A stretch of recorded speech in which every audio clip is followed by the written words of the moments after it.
ஸ்தோத்திரம்.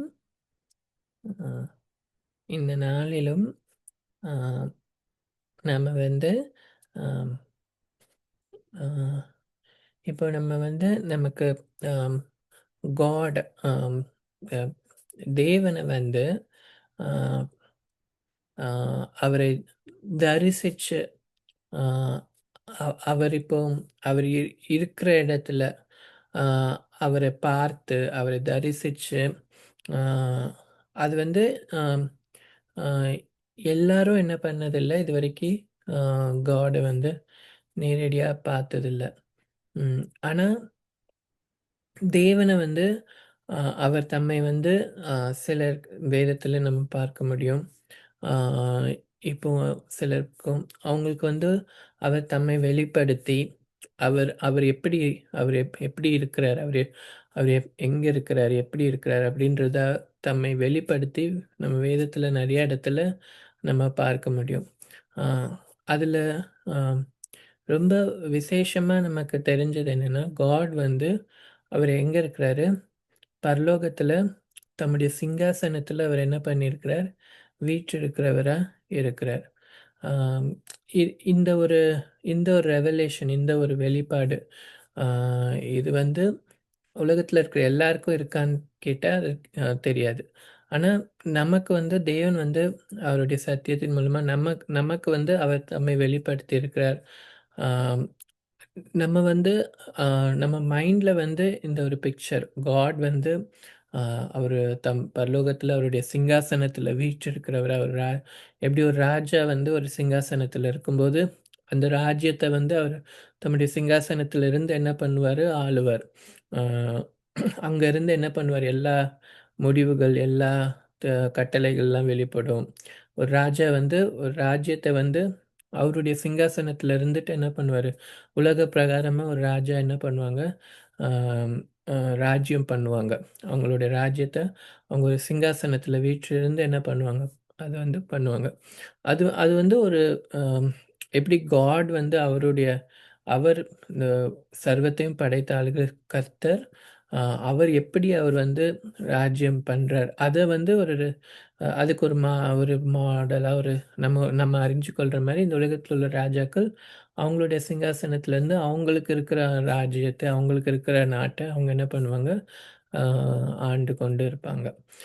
அது மாரி காட் என்ன பண்றாரு? எல்லாவற்றையும் அ அவர் வந்து எப்பவுமே என்ன பண்ணி கொண்டிருக்கிறார்? ஆ ஆட்சி செய்து கொண்டு, அவருடைய சிங்காசனத்திலிருந்து அவர் வந்து அ ஒரு ராஜாதி ராஜாவா அவர் வந்து அரசாண்டு கொண்டு இருக்கிறார். அத நம்ம பார்க்கிறோம். சரி. இப்போ என்னன்னா, அ அ எசேக்கியேல் 1வது அதிகாரத்துல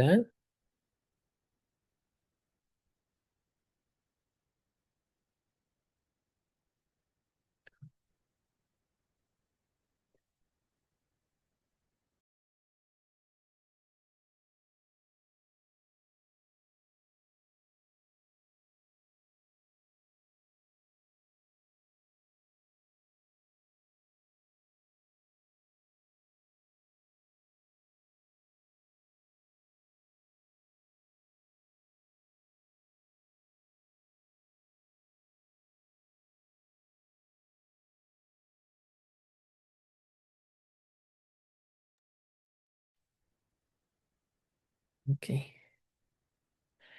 ஆம். அ எசேக்கியேல் 1வது அதிகாரத்துல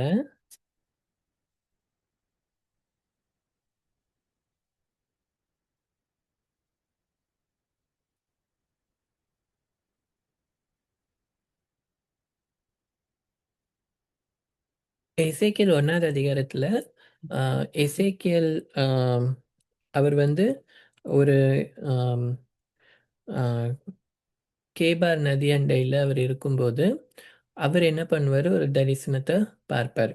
ஆ அவர் என்ன ப அவரு அவர் வந்து காட வந்து எப்படி பார்ப்பாரு? ஆ சிங்காசனத்தில வீற்றிருக்கிறவர காட் வந்து அவருக்கு தரிசனம் கொடுப்பார். ஆ அது வந்து அவரு டிஸ்கிரைப் பண்ணுவாரு. எப்படி அவரு பார்த்தாருன்றத டிஸ்கிரைப் பண்ணுவாரு. நான் அத குயிக்கா படிக்கிறேன். ஆம் இது வடக்கே இருந்து புசல் காற்றும் பெரிய மேகமும் அதோடே கலந்த அக்கினியும் வர கண்டேன். அதை சுற்றிலும் பிரகாசமும் அதன் நடுவில் அக்கினிக்குள்ளிருந்து விளங்கிய சொகுசாவின் நிறமும் உண்டாயிருந்தது. அதன் நடுவிலிருந்து 4 ஜீவன்கள் தோன்றின. அவைகளின் சாயல் மனுஷ சாயலாயிருந்தது. அவைகளில் ஒவ்வொன்றிற்கும் நன்னான்கு முகங்களும் ஒவ்வொன்றுக்கும் நன்னான்கு செட்டைகளும் இருந்தன. நம்ம தேவனை நம்ம வந்து வேதத்தில் ஸ்பெசிஃபிக்காக ஒரு 2-3 இடத்துல நம்ம பார்க்கலாம். ஏசாயாக்கும் தேவன் தேவன் வந்து சிங்காசனத்தில் வீற்றிருக்கிறவராக காண்பிப்பார்.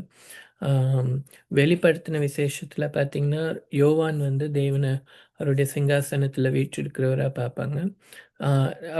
நம்ம பார்க்குற எல்லா இடங்கள்லையும் இந்த எசேக்கியேல்ல பார்த்தீங்கன்னா அவருடைய சிங்காசனத்தை சுற்றிலும் விசேஷமா 4 தூதர்கள். ஆம், வேதத்துல அவங்க இந்த எசேக்கியேல்ல இங்க சொல்லப்பட்டிருக்கிறபடி அவங்கள எப்படி சொல்லியிருக்குன்னா கேருபீன்கள் அப்படின்னு அழைக்கப்பட்டிருக்கும். அவர்கள் வந்து அந்த ஆ, ஆ, தேவனுடைய இந்த சிங்காசனத்தை சுற்றி இருப்பாங்க. அதாவது இங்க வந்து கேருபீன்கள்னு இவங்க சொல்லப்பட்டிருக்கும். ஆ, ஏசாயால வந்து ஆ, சேராபீன்கள் அப்படின்னு ஒரு 4 தூதர்கள் அவருடைய சிங்காசனத்தை சுற்றி இருக்கிறத வந்து சொல்லப்பட்டிருக்கும். கேருபீன்கள், சேராபீன்கள்.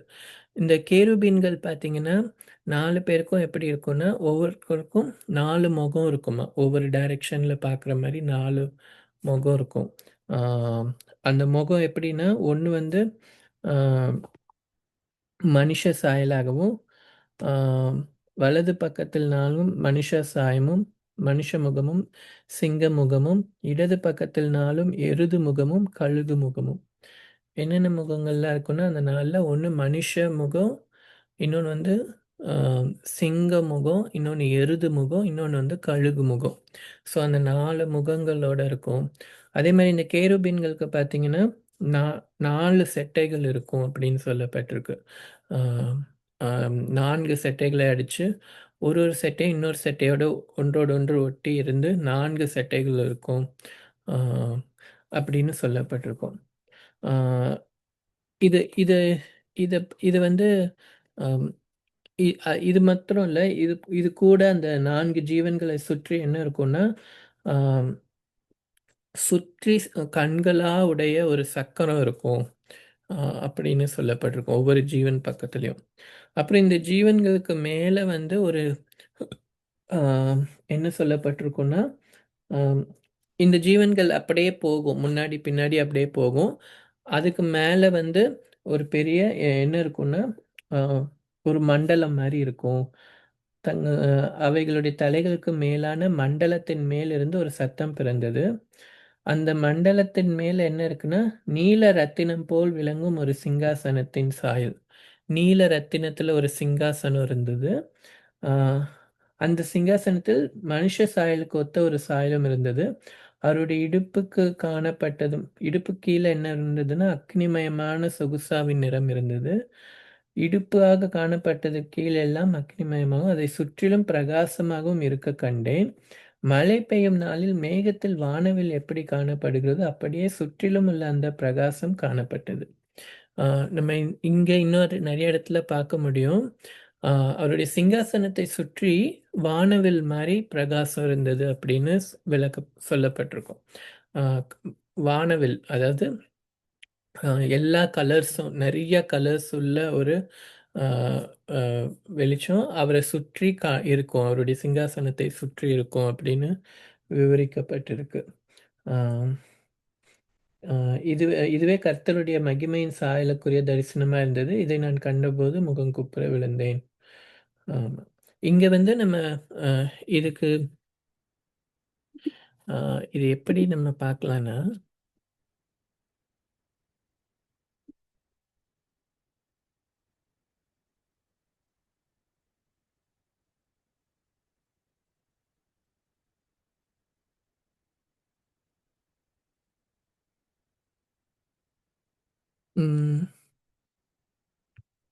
இது நம்ம அப்படியே இதை நம்ம இமேஜின் பண்ணி பார்க்குறது வந்து ரொம்ப கஷ்டம்.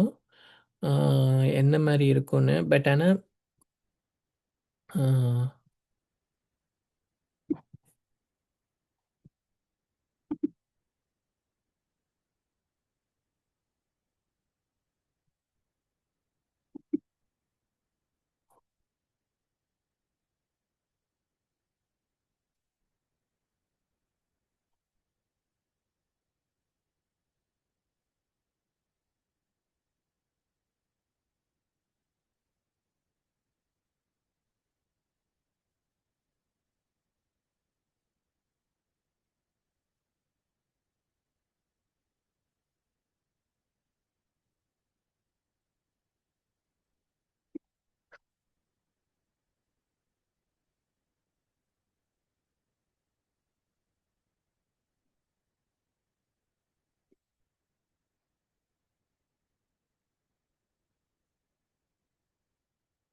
சரி.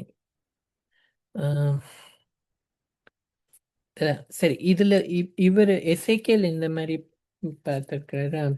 ஏசாயால பாத்தீங்கன்னா, ஆம், ஏசாயா 6வது அதிகாரத்துல வந்து ஏசாயாவும் இதே மாதிரி தரிசனத்தை பார்ப்பாரு. ஆனா இங்க வந்து பாத்தீங்கன்னா, அந்த கேரூபுகள் வந்து தேவனை வந்து அந்த கேருபென்கள் மேல அ இது நான் இதை நம்ம விஷுவலைஸ் பண்றதுக்காக நான் இது காட்டுறேன். இது எக்ஸாக்ட்டா இது கிடையாது. பட் ஸ்டில் நமக்கு ஒரு அண்டர்ஸ்டாண்டிங்காக. இப்ப கீழ வந்து 4 கேருபீன்கள் இருக்கும். அந்த ஒவ்வொரு கேருபு பக்கத்துலயும் ஆம், வளையத்துக்குள்ள வளையம் அப்படின்னு சொல்லப்பட்டிருக்கும். ஆ, அந்த மாரி வீல்ஸ் இருக்கும். மேல ஒரு மண்டலம் மாரி இருக்கும். அந்த மண்டலத்தின் மேல சிங்காசனம், நீல ரத்தின சிங்காசனத்துல தேவன் இருக்கிற மாரி அவர் பார்த்து, அவரை சுற்றி வானவில் இருக்கிற மாரி. ஆ, இது நம்ம எந்த ஒரு இமேஜுமே வந்து எக்ஸாக்ட்டா நம்மளால அ அத ரெப்ரசன்ட் பண்ணவே முடியாது. பட் ஒரு அண்டர்ஸ்டாண்டிங்காக அ இந்த மாதிரியான ஒரு விஷன் தான் அவர் என்ன பண்ணாரு, பார்த்தாரு. ஸோ இங்க வந்து இந்த கேரூப் என்ன பண்ணுது, ஆம், அப்படியே வந்து முன்னாடி, பின்னாடி, சைட்ல காட் எங்க போகணும்னு இருக்கோ, அங்க வந்து இந்த கேரூப் வந்து காட வந்து கூட்டிட்டு போற மாரி அ அவர் என்ன பண்ணாரு, பார்த்துருக்காரு. சரி, இது இவர் பார்த்த ஒரு அ விஷன். அதே மாரி ஆம், ஏசாயால வந்து அ அவர் எப்படி பார்ப்பாருன்னா, ஆண்டவர் உயரமும் உன்னதமுமான சிங்காசனத்துல அவர் வீற்றிருக்க பார்த்தாராம். அவருடைய வஸ்திர தொங்கலால் தேவாலயம் நிறைந்திருந்தது. இங்க வந்து சேராபீன்கள் பத்தி சொல்லப்பட்டிருக்கும். சேராபீன்கள் அவருக்கு மேலாக நின்றார்கள். இங்க நம்ம இதுக்கு முன்னாடி பார்த்ததுல கேருபீன்கள் அவருடைய சிங்காசனத்துக்கு கீழ இருந்து அவர கூட்டிட்டு போற மாரி பார்த்தோம். இது வந்து அவர் பரலோகத்துல அவர் வீற்றிருக்கும்போது, அவருக்கு மேல என்ன இருக்கு? 4 சேராபீன்கள் ஆ இருக்கு. அந்த சேராபீன்களுக்கு என்ன சொல்லப்பட்டிருக்குன்னா, அதுக்கு வந்து 6 செட்டைகள் இருக்கும். கேருபீன்களுக்கு 4 இருந்த மாரி சேராபீன்களுக்கு 6 இருக்கும். அ அ 2 செட்டைகளால் தன் முகத்தை மூடி, 2 செட்டைகளால் தன் கால்களை மூடி, 2 செட்டைகளால் அது பறந்து என்ன பண்ணுச்சாம், ஒருவரை ஒருவர் நோக்கி, சேனைகளின் கர்த்தர் பரிசுத்தர், பரிசுத்தர், பரிசுத்தர், பூமி அனைத்தும் அவருடைய மகிமையால் நிறைந்திருக்கிறது என்று கூப்பிட்டு சொன்னார்கள். கூப்பிடுகிறவர்களின் சத்தத்தால் என்னாச்சாம், அந்த அஸ்திபாரம் அந்த அதிர்ந்தது, அந்த மாரி சொல்லப்பட்டிருக்கும். அப்போ இந்த சேராபீன்கள் என்ன பண்றாங்க, அவருடைய சமூகத்துல இருக்க அந்த சேராபீன்கள் காட வந்து பரிசுத்தர், பரிசுத்தர், பரிசுத்தர்ன்னு துதிச்சு அவர் என்ன பண்றாங்க, மகிமைப்படுத்திட்டு இருக்காங்க. ஆம். நம்ம இதுக்கு முன்னாடி பார்த்த அந்த கேருபீன்கள பார்த்தீங்கன்னா, ஆ அந்த தூதர்கள பத்தி ஆ ஆ ஆ ஆதியாகமத்தில வந்து தேவன் ஆதாம் ஏவாள வந்து அந்த ஏதேன் தோட்டத்த விட்டு அ அனுப்புனதுக்கு அப்புறமா, ஒரு கேருப வந்து ஆ அ அந்த அவங்க மீண்டும் அந்த தோட்டத்துக்குள்ள வராதபடி ஆ நிறுத்தியிருப்பார் அப்படின்னு சொல்லப்பட்டிருக்கும். ஆ அதே மாரி ஆ லூசிஃபர கூட ஆ ஒரு "நீ தெரிந்து கொள்ளப்பட்ட ஒரு கேரூப்" அப்படின்னு ஆ ஏசாயால வந்து சொல்லப்பட்டிருக்கும். லூசிஃபர் அ அ லூசிஃபர் வந்து அவன் ஒரு தெரிந்து கொள்ளப்பட்ட கேரூப் அப்படின்னு ஆ விவரிச்சு சொல்லப்பட்டிருக்கும். ஒரு கேரூபா இருந்து அந்த லூசிஃபர் விழுந்திருக்காங்க அப்படின்னு சொல்லப்பட்டிருக்கும். ஸோ அது அந்த தூதர்களை குறிச்சு. சரி. அ இதே மாரி நம்ம இப்போ ரெவலேஷன்ல பார்க்கலாம். ம். ரெவலேஷன்ல பார்த்தீங்கன்னா, ஆ 4வது அதிகாரத்தில, வெளிப்படுத்தின விசேஷம் 4வது அதிகாரத்தில, யோவான் வந்து இதே மாரி தரிசனம் பார்ப்பார். என்ன சொல்லியிருக்குன்னா, ஆ உடனே ஆவிக்குள்ளானேன். அப்பொழுது இதோ வானத்தில் ஒரு சிங்காசனம் வைக்கப்பட்டிருந்தது. அந்த சிங்காசனத்தின் மேல் ஒருவர் வீற்றிருந்தார். வீற்றிருந்தவர் பார்வைக்கு வச்சிரக்கல்லும் பதுர மரகதத்துக்கு ஒப்பாயிருந்தார். அந்த சிங்காசனத்தை சுற்றி ஒரு வானவில் இருந்தது. இவரும் என்ன பார்க்குறாரு, ஒரு சிங்காசனம் பார்க்குறார். அதுல ஆ தே தேவன் உட்கார்ந்திருக்கிறார். அவரை சுற்றி என்ன இருந்ததுனா, ஒரு வானவில் இருந்தது. அது பார்வைக்கு மரகதம் போல் தோன்றிற்று. அந்த சிங்காசனத்தை சூழ 24 சிங்காசனங்கள் இருந்தன. 24 மூப்பர்கள் வெண்வஸ்திரம் தரித்து தங்கள் சிரசுகளில் பொன்முடி சூடி அந்த சிங்காசனங்களின் மேல் உட்கார்ந்திருக்க கண்டேன். அந்த சிங்காசனத்திலிருந்து மின்னல்களும் இடி முழக்கங்களும் சத்தங்களும் புறப்பட்டன. ஆஹ் அதே மாதிரி இன்னும் கீழே வந்தீங்கன்னா அந்த சிங்காசனத்திற்கு முன்பாக பளிங்கு கோப்பான கண்ணாடி கடல் இருந்தது. நம்ம இதுக்கு முன்னாடி பார்த்ததுல கூட ஒரு மண்டலம், ஒரு கண்ணாடி மண்டலத்தின் மேல அந்த சிங்காசனம் இருக்கிற மாதிரி இருக்கு. இங்கேயும் அவர் அதே மாதிரி பார்க்குறாரு. அந்த சிங்காசனத்தின் மத்தியிலும் அந்த சிங்காசனத்தின் சுற்றிலும் 4 ஜீவன்கள் இருந்தன. அவைகள் முன்புறத்திலும் பின்புறத்திலும் கண்களால் நிறைந்திருந்தன. முதலாம் ஜீவன் சிங்கத்திற்கு ஒப்பாகவும், இரண்டாம் ஜீவன் காளை கொப்பாவும், மூன்றாம் ஜீவன் மனுஷ முகம் போலவும், நான்காம் ஜீவன் பறக்கிற கழுகு கொப்பாவும் இருந்தது. இவரு வந்து அந்த கேருபீன்களுக்கு இருக்க அந்த 4 முகத்தை விவரிச்சு யோவானும் சொல்றாரு. அந்த 4 ஜீவன் இருந்தது, அதுக்கான முகங்கள், இந்தந்த முகங்கள் இருந்தது. ஸோ கேருபீன்களுக்கு இருந்த அதே முகத்தோட எக்ஸ்பிளனேஷன் எசேக்கியேல் பார்த்ததை தான் யோவானும் சொல்றாரு. அந்த 4 ஜீவன்களிலும் ஒவ்வொன்றும் 6 சிறகுகள் உள்ளவைகளும் சுற்றிலும் உள்ளேயும் கண்களால் நிறைந்தவைகளுமாய் இருந்தன. ஆஹ் அவைகள் இருந்த இங்க வந்து இது சேராபீன்கள் மாதிரி இருக்கு. ஏன்னா இதுக்கு வந்து 6 சிறகுகள் இருந்தது அப்படின்னு சொல்றேன்.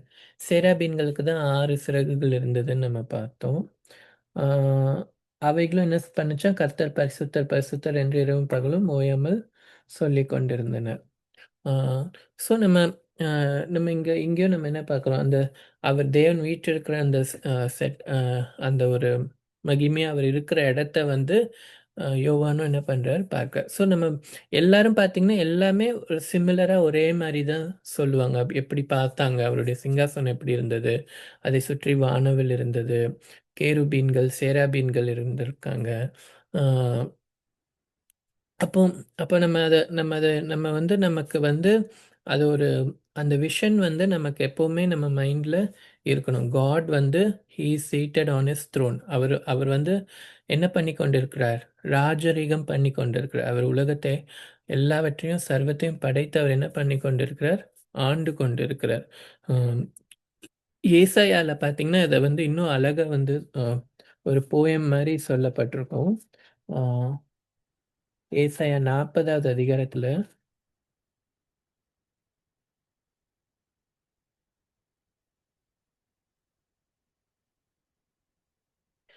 ஏசாயா 40ல நான் இந்த வசனங்கள் வாசிக்கிறேன்.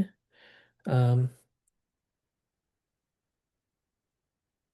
இதோ கர்த்தராகிய ஆண்டவர் பராக்கிரமசாலியாய் வருவார். அவர் தமது புயத்தினால் அரசாளுவார். இதோ அவர் அளிக்கும் பலன் அவரோடே கூட வருகிறது.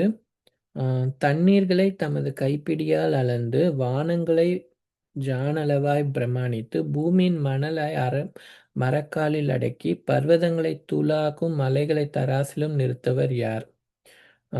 இதே அதிகாரத்தில் நம்ம அப்படியே வாசிச்சு வந்தோன்னா, அவர் பூமி உருண்டையின் மேல் வீற்றிருக்கிறவர், அதன் குடிகள் வெட்டுக்கிளிகளைப் போல் இருக்கிறார்கள்.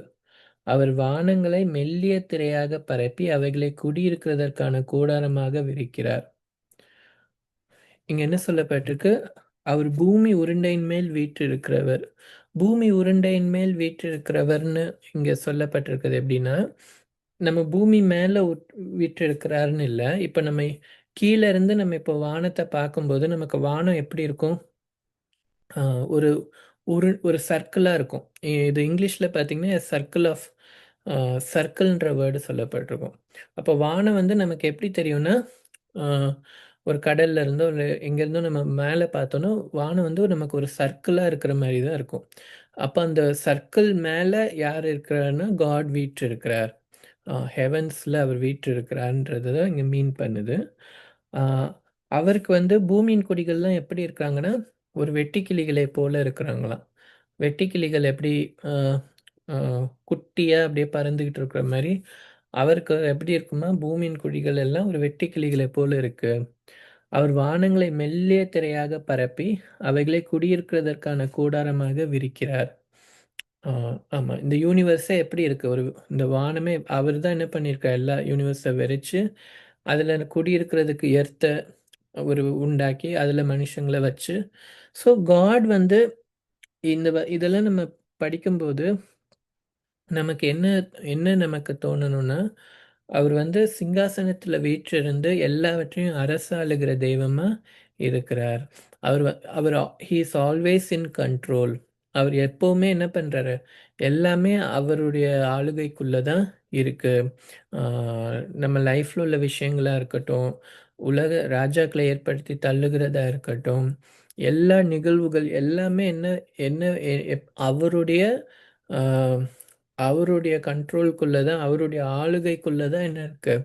எல்லாமே இயங்கிக் கொண்டு இருக்கு. அவர் எல்லாவற்றையும் அவர் அவர் வந்து அவ்வளோ பவர்ஃபுல்லா வல்லமையா இருந்தாலும், நம்ம லைஃப்ல உள்ள சின்ன சின்ன விஷயங்களையும் கூட அவர் என்ன பண்றாரு? அ அவர் பொறுப்பெடுத்துக் கொண்டவரா இருக்கிறார். அ நமக்கும் அவர் என்ன பண்றார்? நம்மளுடைய லைஃப்ல உள்ள காரியங்களையும் அவர் ஆளுகை செய்கிறவரா, அவருக்கு எல்லா வல்லமைகளும் உடையவரா அவர் என்ன பண்றார்? இருக்கிறார். அ இது நம்ம இந்த சிங்காசனத்துல தேவன் வீற்றிருக்கிறத குறிச்சு பார்க்கும்போது, அ இயேசு கிறிஸ்து அ இப்ப நம்ம பார்த்த இடத்துலலாம் வந்து அ தேவன் சிங்காசனத்தில் வீற்றிருக்கிறார் அப்படின்னு நம்ம பார்த்தோம். அ ஆனா நமக்கு தெரியும், தேவன் அப்ப அவருடைய குமாரனாகிய இயேசு கிறிஸ்து. இயேசு கிறிஸ்து அ எங்க வீற்றிருக்கிறார்?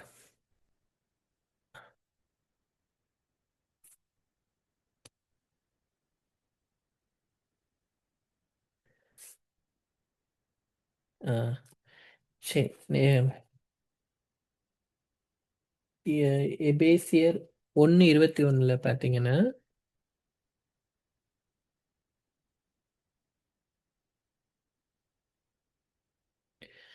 அ அவரை அ எல்லா துரைத்தனங்களும், அதிகாரத்துக்கும், வல்லமைக்கும், கர்த்தத்துவக்கும், இம்மையில் மாத்திரமல்ல மறுமைக்கும் பெயர் பெற்றிருக்கும் எல்லா நாமத்திற்கும் மேலாய் அவர் உயர்ந்திருக்கத்தக்கதாக, அவரை உன்னதங்களில் தம்முடைய வலது பார்சத்தில் உட்காரும்படி செய்து, எல்லாவற்றையும் அவருடைய பாதங்களுக்கு கீழ்ப்படுத்தினார்.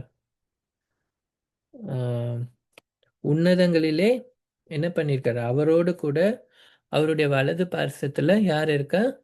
இயேசு கிறிஸ்து வீற்றிருக்கிறார். அப்ப நம்ம இந்த சிங்காசனத்துல பிதா, குமாரன் 2 பேரும் என்ன பண்ணியிருக்கிறாங்க? வீற்றிருக்கிறாங்க. பிதாவோட வலது பார்சத்துல யார் வீற்றிருக்கிறா? இயேசு கிறிஸ்து வீற்றிருக்கிறார். அவர் உயிர்த்தெழுந்து ஜெயம் பெற்று, அவர் பரத்துக்கு ஏறி போய், அவர் எங்க எங்க வீற்றிருக்கிறார்? பிதாவினுடைய வலது பார்சத்துல, அது தேவனுடைய சிங்காசனத்துல அவரோட கூட என்ன பண்ணியிருக்கிறார்? நம்முடைய இரட்சகராகிய இயேசு கிறிஸ்து வீற்றிருக்கிறார். ஆ இத வந்து இன்னும் அழகா ஏசப்பாவே சொல்லியிருப்பாங்க. ரெவலேஷன்ல 3வது அதிகாரத்துல 3:21 நான் ஜெயம் கொண்டு என் பிதாவினுடைய சிங்காசனத்திலே அவரோடே கூட உட்கார்ந்தது போல ஜெயங்கொள்ளுகிறவன் எவனோ அவனும் என்னுடைய சிங்காசனத்தில் என்னோடே கூட உட்காரும்படி அருள் செய்வேன். ஏசப்பா என்ன பண்ணாராம்? அவர் ஜெயம் கொண்டு பாவத்தையும் மரணத்தையும் ஜெயித்து அவர் 3ஆம் நாள் உயிர்த்தெழுந்ததுக்கு அப்புறம் என்ன பண்ணாரு? நான் என் பிதாவினுடைய சிங்காசனத்திலே அவரோடே கூட உட்கார்ந்தது போல, பிதா கூட இயேசு கிறிஸ்து உட்கார்ந்தது போல, அவர் என்ன பண்ணுவாராம்? ஆ ஜெயம் கொள்ளுகிறவன் எவனோ அவனும் என்னோடே கூட என்னுடைய சிங்காசனத்தில் என்னோடே கூட உட்காரும்படி நான் அருள் செய்வேன் அப்படின்னு ஏசப்பா என்ன பண்ணியிருக்கிறார்? வாக்கு பண்ணியிருக்கிறார். ஆ அப்ப நமக்கு தெரியுது. ஏசப்பா எங்க இருக்கிறாரு? பிதாவோடு கூட அவருடைய சிங்காசனத்துல, அவருடைய வலது பார்சத்துல அவர் இருக்கிறார். ஆம், அது மா அ அது மாத்திரம் இல்ல. ஸ்தேவான் என்ன பண்ணுவார்? அவங்கள கல்லெறியும் போகும்போது, கல்லெறிஞ்சு அவங்கள இது பண்ணும்போது, அவர் அவர் என்ன பண்ணுவார்? வானம் திறக்கப்பட்டதையும், ஆம் பிதாவையும், அவருடைய வலது பக்கத்துல இயேசு கிறிஸ்து அ இருக்கிறத அவர் என்ன பண்ணுவாரு? அந்த தரிசனத்த ஸ்தேவான் பார்ப்பார். அப்போ அ அப்போ நமக்கு என்ன பண்ணுது? அ தெரியுது. ஏசப்பா வந்து பிதாவினுடைய சிங்காசனத்துல அவரோடு கூட என்ன பண்ணியிருக்கிறார்? வீற்றிருக்கிறார். அப்போ யோசிச்சு பாருங்க. அப்போ அ நமக்கு வந்து இது வந்து ஒரு நமக்கு ஒரு அ எப்பவுமே அ நம்ம நெறைய விஷயங்கள குறிச்சு நமக்கு வந்து ஒரு கலக்கம் இருக்கலாம். இல்ல ஒரு விஷயங்கள் இருக்கலாம். ஆனா, நமக்கு ஆல்வேஸ் நமக்கு எப்பவுமே மைண்ட்ல நமக்கு இருக்க வேண்டியது, நம்ம காட் எப்படிப்பட்டவர்? அங்கே அவர் எங்க இருக்கிறார்? அவர் சிங்காசனத்துல வீற்றிருக்கிறவரா இருக்கிறார். ஆ அவர் அங்கிருந்து அவர் ஆளுகை செய்கிறவரா இருக்கிறார். அவருடைய ஆளுகையில, அவருடைய சித்தத்தின்படி அவர் எல்லாவற்றையும் என்ன பண்ணுவார்? அவர் செய்கிறவரா இருக்கிறார். வல்லமை உள்ளவரா அவர் இருக்கிறார்ன்றத நம்ம எப்பொழுதும் நினைச்சு கொள்ளணும். ம்.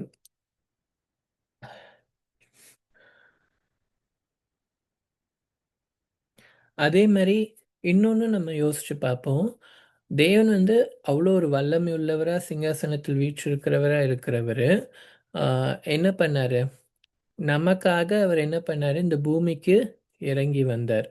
ஆ அந்த சிங்காசனத்துல வீற்றிருக்கிற ராஜா என்ன பண்ணாரு? ஆ அவர் நம்மளுக்காக நம்மை தேடி நாம இருக்கிற இடத்துக்கே அவர் வந்து, அதுவும் மனிதர்கள் இருக்கிற இடத்துலயும் ரொம்ப தாழ்மையான ஒரு இடத்த, ஒரு மாட்டு கொட்டகையில அவர் வந்து என்ன பண்ணாரு? ஒரு பாலகனா அவர் வந்து என்ன பண்ணாரு? அவர் வந்து பிறந்தார். அது யோசிச்சு பாருங்க. அவர் எங்கிருந்து அவர் எங்கு வந்திருக்கிறாருன்றத நம்ம பாருங்க. நம்ம நம்மளுக்காக அவர் என்ன பண்ணார்? அவருடைய சிங்காசனத்த ஆ விட்டுட்டு என்ன பண்ணாரு? நம் நம்ம கூட இருக்கும்படியா தேவன் இம்மானுவேலர் என்ன பண்றார்? தேவன் நம்மோடு இருக்கும்படியா அவர் என்ன பண்ணார்? இந்த பூமியில வந்து அவர் வந்து என்ன பண்ணார்? பிறந்தார். இது வந்து எவ்வளோ ஒரு பெரிய ஆ ஒரு மகிழ்ச்சியான அ ஒரு எல்லாருக்கும் ஒரு பெரிய ஒரு நம்பிக்கை, ஒரு பெரிய சந்தோஷம். எதுனா என்ன என்ன எது சொல்லலாம்னா, தேவன் நமக்காக இந்த பூமியில நம்மை தேடி வந்து அவர் நமக்கு தம்மை வெளிப்படுத்தினது தான் என்னது? நம்ம எல்லாருக்கும் ஒரு பெரிய அ பெரிய ஒரு கிருப. ஆ லூக்கால சொல்லப்பட்டிருக்கும். ஆ அந்த தூதன் என்ன சொல்வாரு? ஏசப்பா பத்தி சொல்லும்போது, ஆ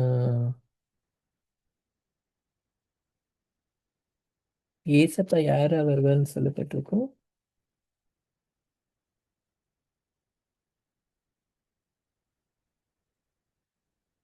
ஆ அவள் ஒரு குமாரனை பெறுவாள். அவருக்கு இயேசு என்று பெயர். யோசேப்புக்கு தூதன் சொல்லும்போது, அவருக்கு இயேசு என்று பெயரிடுவாயாக. ஏனெனில் அவர் தமது ஜனங்களின் பாவங்களை நீக்கி அவர்களை ரட்சிப்பார். ஏசப்பா பூமிக்கு ஏன் இறங்கி வந்தாரு? நம்மளுடைய பாவங்கள்ல இருந்து நம்மளை ரட்சிக்கும்படியா என்ன பண்ணாரு? தேவன் அந்த சிங்காசனத்தை விட்டு என்ன பண்ணாரு? நமக்காக பூமிக்கு இறங்கி ஒரு பாலகனா வந்து என்ன பண்ணார்? பிறந்தார். அவர் வந்ததுக்கான மெயின் நோக்கம் என்னன்னா, நம்ம நம்மளுடைய பாவங்கள்லேருந்து நம்மளை ரட்சிக்கும்படியா, நம்மளை மீட்கும்படியா என்ன பண்ணாரு? அவர் அந்த மகிமையெல்லாம் துறந்து அவர் என்ன பண்ணார்? ஒரு தாழ்மையா, ஒரு குழந்தையா இந்த பூமிக்கு என்ன பண்ணார்? தம்மை வெளிப்படுத்தினார். ஏசப்பா வந்து இந்த பூமியில பிறக்கலன்னா, அவர் அவரு அவர் த அவர் த அந்த வழிய காண்பிக்கலன்னா, நமக்கு எப்படி காட பத்தி தெரிஞ்சிருக்கும்? நமக்கு எப்படி வந்து அ தேவன நம்மளால அ தேவன் கிட்ட நம்ம எப்படி போயிருக்க முடியும்? இல்ல தேவன் தேவன் நம்ம இப்ப வாசிச்ச இந்த காரியங்கள், அவருடைய சிங்காசனத்துல அவரோட கூட உட்காரபடி நான் செய்வேன்னு ஏசப்பா சொல்லியிருக்கிறார். இந்த வாக்குத்தத்தம் நமக்கு கிடைச்சிருக்க வாய்ப்பே என்னது? கிடையாது. ஆனா இயேசு கிறிஸ்து அத நமக்கு அவரே வெளிப்பட்டு, அவரே எல்லாவற்றையும் நமக்காக செய்து முடிச்சு, அவரே நமக்கு ஒரு வழிய ஏற்படுத்தி எல்லாமே என்னது ஒரு கிஃப்ட். அ ஏசப்பா வந்து ஒரு பெரிய கிஃப்ட். உலகத்துல இருக்க எல்லாருக்குமே என்னது அவர் தான் ஒரு பெரிய கிஃப்ட். இந்த கிறிஸ்மஸ்ல நமக்கு கிடைக்கிற பெரிய கிஃப்ட் என்னது? ஏசப்பா தான். அந்த ஏசப்பா அ அவ் அவ் அவ்ளோ ஒரு மகிமை உள்ளவரா இந்த கிறிஸ்மஸ் நாள்லயும் நம்ம யோசிச்சு பார்க்கணும். அவ்ளோ பரத்துல சிங்காசனத்துல வீற்றிருக்கிற அந்த மகிமையுள்ள தேவன் என்ன பண்ணார்? நம்மளை தேடி என்ன பண்ணார்? இந்த பூமிக்கு வந்து அவர் பிறந்தார். 2000 வருஷத்துக்கு முன்னாடி அ இதே ஒரு அ நாட்கள்ல அவர் என்ன பண்ணாரு? வந்து இந்த பூமியில வந்து அவர் பிறந்தார். அப்ப நம்ம அத எவ்ளோ வாட்டி நம்ம ம் நெனச்சு பார்த்தாலும் அது அது நமக்கு எப்பவுமே என்ன பண்ணும்? அது ஒரு ஒரு பெரிய சந்தோஷத்த அது நமக்கு கொடுக்கும். ஏசப்பா நம்மளை தேடி வந்திருக்கிறார். தேவன் என்னை தேடி வந்திருக்கிறார். நம்ம ஒவ்வொருவரையும் தேடி அவர் வந்தாருங்கிறது நமக்கு ரொம்ப பெரிய ஒரு மகிழ்ச்சி, ஒரு பெரிய ஒரு சந்தோஷம், ஒரு பெரிய ஒரு காட் எனக்காக என்னை தேடி வந்திருக்கிறார். நம்ம அவரை அறிஞ்சு நம்ம அதை விசுவாசிச்சிருக்கோம். ஆனா இன்னும் விசுவாசிக்காம நிறைய பேர் இருக்காங்க. அவங்களுக்கு தெரியல. அவங்கள படைச்ச சிருஷ்டி தெய்வம், சிங்காசனத்துல வீற்றிருந்த மகிமையுள்ள தேவன் அவங்கள தேடி இந்த பூமிக்கு வந்தாருங்கிறத அவங்க இன்னும் என்ன பண்ண தெரியாம இருக்கிறாங்க. ஆனா உலகத்துல இருக்க எல்லாருக்காகவும் தான் அவர் என்ன பண்ணார்? ஏசப்பா வந்தாரு. ஒரு குழந்தையா அவர் வந்து பிறந்தார். ஆம், கர்த்தருக்கு ஸ்தோத்திரம்.